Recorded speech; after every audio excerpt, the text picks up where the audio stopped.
Three, two, one, start. Challenge in this appeal is the judgment of the learned single judge of the Patna High Court, holding that the appellants were not entitled to a decree for specific performance of contract.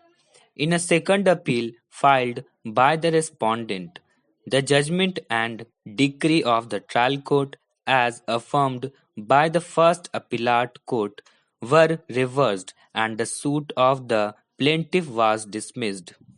Originally, the suit was filed by the husband of appellant number 1. After death of appellant number 1, his legal heirs were substituted. The High Court proceeded on the basis that the plaintiff had not proved that he was ready and willing to perform his part of the contract.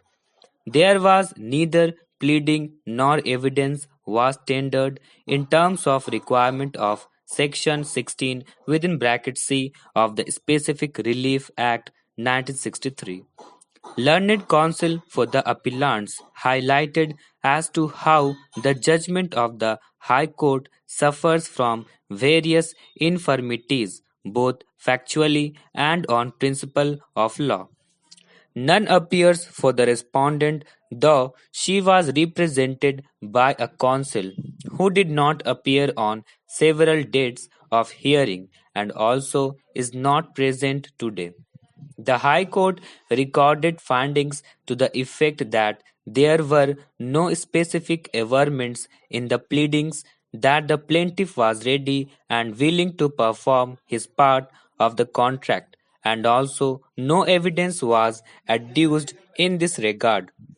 As rightly pointed out by learned counsel for the appellants, the findings are contrary to the materials on record, as noted by the First Appellate Court in various paragraphs of the plaint, more particularly paragraphs 18 and 22, specific averments regarding readiness and willingness of the plaintiff to perform his part of the contract have been made additionally.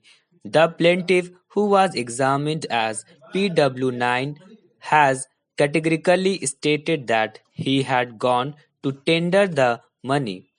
That is the consideration to the defendant, who was not agreeable to return the sale deeds, and therefore the only course left open to the plaintiff was to file a suit. On this ground alone, the judgment of the High Court is vulnerable.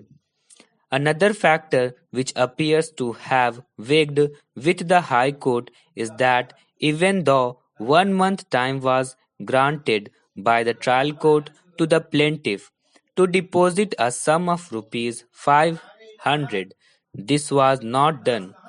This again is a finding contrary to the materials on record.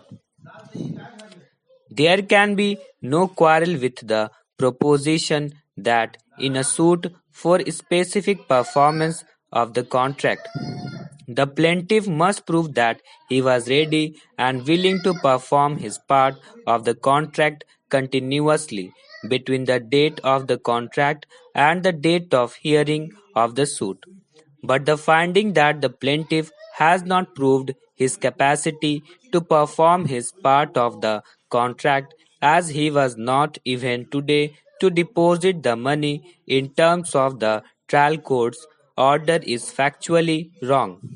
It appears that no such plea was raised by the defendant before the first appellate court.